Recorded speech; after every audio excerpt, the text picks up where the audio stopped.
Ladies and gentlemen, hello and welcome. My name, of course, is Over the Potato, and 2024 is now over, which means it's time to go through all the very best games that I have played on the channel over the course of the year. Today, it's the turn of City Builders, probably my favorite strategy sub-genre, and it has been a tremendous year for City Builders, let me tell you. There is some great games on this list that I can't wait to dive into. However, there's also a bunch of other strategy subgenres that I'm making videos about.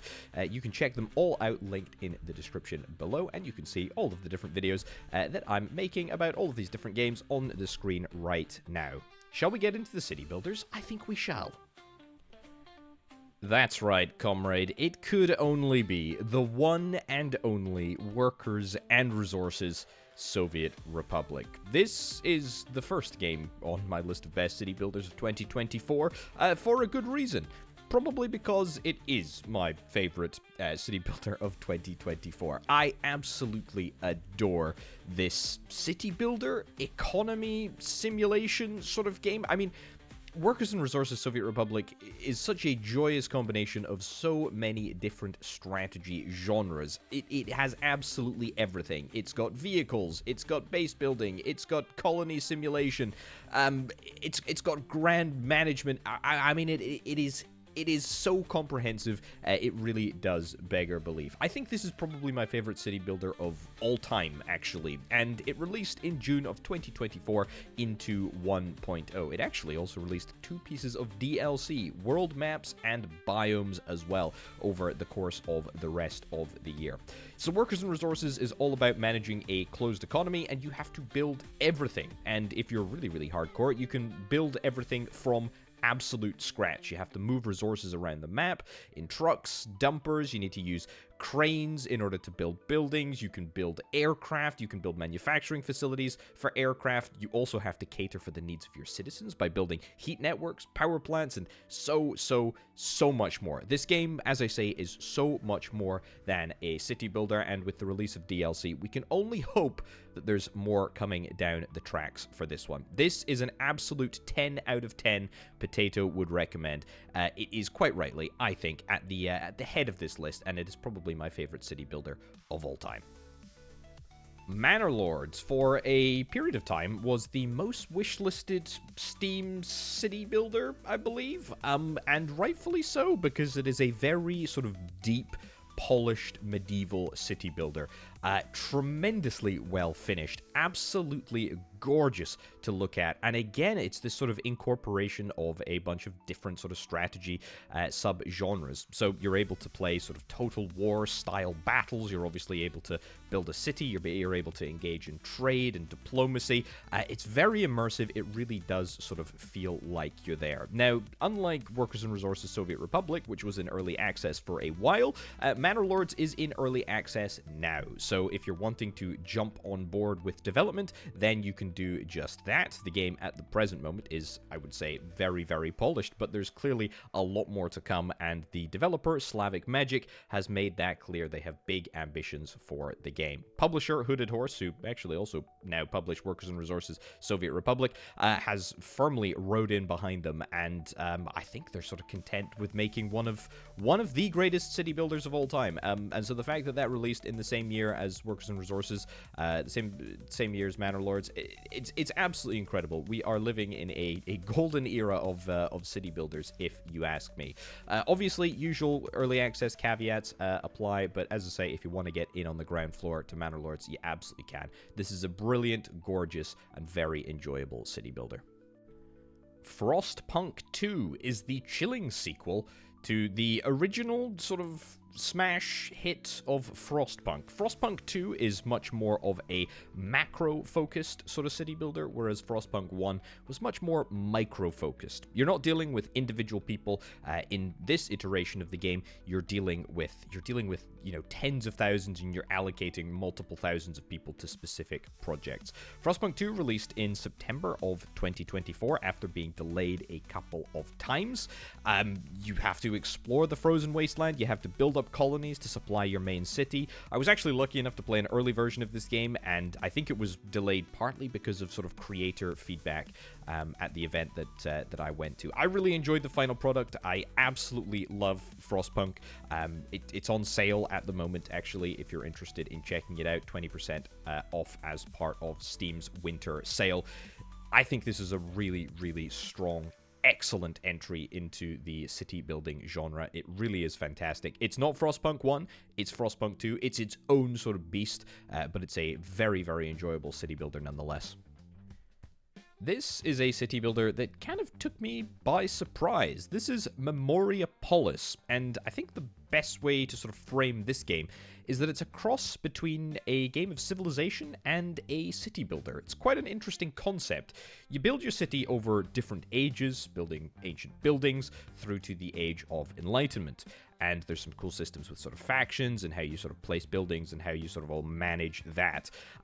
But it sort of feels like civilization in the sense that you play over this great period of time, and in each age you'll be building up a sort of new element of your city.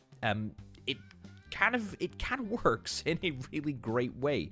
Released back in August, and it's just a really strong city builder. Really enjoy it. It's also probably a game that you're going to want to play if you're interested in sort of the themes of Civilization 7, which promises to do, you know, a couple of things in similar sort of fashion to this game Memoriapolis. So if you're wanting to get the drop on Civ 7, you know, maybe check out some of those ancient layered concepts, then yeah, check out this one, because I can vouch for it. It's really, really good.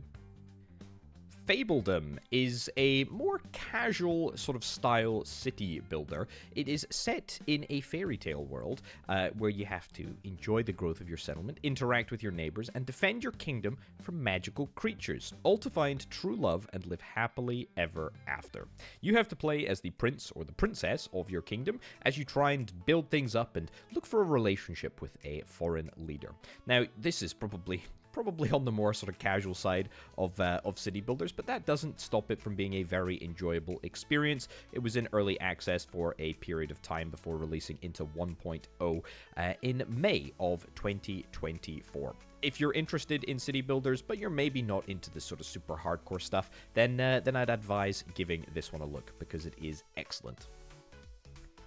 Citadelum is a Roman city builder that sort of incorporates elements of godliness. What I mean by that is that you're able to interact with a bunch of deities that the Romans believed in. It's quite a sort of interesting twist on the old city builder. You can build temples, you can build waterways, you can build all the buildings that you'd expect to be able to be built in Rome. You also have to do a little bit of combat, so there is fighting. There's sort of elements of base defense as well. You also need to make sure that you explore the lands around you, form trade deals with other neighboring kingdoms. It's quite comprehensive for a game that is all about building a city. And yeah, I really like the sort of god mechanics. Basically, if you please the gods, you get bonuses, and if you upset them, well then you get the opposite of bonuses. That is to say, you know, they get very upset. There's a whole bunch of levels that you can play through, as well as sort of a sandboxy style mode. And I just love ancient city builders. I love city builders that are set in Rome. I think it's such a great setting to sort of explore. But yeah, Citadelum, check it out. Now, this isn't quite a Roman city builder, but it is an ancient Greek city builder, so, you know, there are definitely some similarities. This is Polismos, and this is probably the most indie, I would say, city builder on this list, but don't let that detract from what I think is a really, really strong game. As I say, it's set in ancient Greece, but the real sort of twist on this city builder is that you have to manage two economies. You have to manage a private economy with private money and private taxes sort of paid towards it, or private tariffs, I should say, paid towards it. And then you have public money to manage, which is, you know, the money that the state has to spend. And you need to spend both of these pots of money in order to grow your city and make it glorious and eventually sort of satisfy the demands of your people. I think this is a city builder that sort of really flew under the radar when it released towards the start of December in 2024. I don't think it's sort of as fully fleshed as a bunch of city builders on this list. However, it's a very, very strong entry in the series, and just like every other game on this list, you can check it out, linked down in the description below. Another outlier on this list is Terrascape. Terrascape is a card-based city builder, I suppose, but I feel like that kind of undersells exactly how intricate and well-crafted this game actually is. Fundamentally, this game is all about placing the right buildings in the right places in order to get maximum adjacency bonuses. Now, these games, kind of like Dorfromantik, are kind of a dime a dozen, but I really fell in love with Terrascape because it just does it so well. And it seems like the vast majority of people agree with me, because this game is 89% positive with just about 1,500 reviews, which is quite remarkable for a card-based city builder, which people have some very strong opinions about. I think, to be honest, I would just say go check out my video on this game. You're probably going to be able to tell pretty darn quickly if it's something that's up your street. But what I can certainly say is that I really, really, really enjoyed my time with it. It released into 1.0 in July of 2024, and yeah, it's just another really strong entry from a game that I kind of didn't expect I would like as much as I did, but it's good. Please forgive in advance my pronunciation of this game, but this is Tlatoani Aztec cities. This is an isometric city builder that is very much inspired by the sort of classic city builders of old. Think Pharaoh, that sort of style. But it's been sort of brought into the modern age and updated and given a few new mechanics to sort of play around with. I really enjoyed my time with this game. It's obviously sort of set in the Aztec civilization that I don't really know very much about, so it was kind of interesting to learn a little bit more about that. There's some sort of interesting water mechanics as well, and I really enjoy building temples and fields and all of that sort of stuff. It's just a really well thought out and just plays really well for a city builder. So yeah, really enjoyed my time with it. Tlatoani Aztec cities. It's pretty good. And last but certainly not least, we have got Synergy. Now, Synergy is a little bit of a challenging game to pin down. It is absolutely a city builder, but it's a stylized city builder, and it's kind of like Frostpunk in the sense that it's got sort of expeditions and exploratory elements, and it's got this whole sort of like ecosystem which you need to sort of cater for and build around. It is set on a weird and very, very colorful alien world, and you need to explore and find out exactly what's going on this sort of crazy world. It's got some really sort of solid, interesting building mechanics. There's been a few pretty chunky updates since it has released in May of 2024. The most recent update, the Districts update, sort of changed the way that houses and buildings sort of fit together in order to bring satisfaction to your people. What can I say? It's a solid city builder, and I really enjoyed my time with it. And with that, we come very, very close to the end of the video all about the best city builders that I have played in 2024. However, if you're interested in more city builders, then don't fear, because I've got a video all about the best colony sims of 2024 coming up very soon indeed. You can check the link down in the description below to see if you can find it. It might be out by the time that you are watching this. What's the difference between a city builder and a colony sim? Well, I will leave that for you to be the judge of. But if you're interested in city builders, then most probably you'll be interested in colony sims too, and probably vice versa. Anyway, ladies and gentlemen, thank you ever so much for watching. If you're not subscribed, then please do consider getting subscribed on our way to 100,000 subscribers. Thanks ever so much for watching. I'll catch you next time. Bye.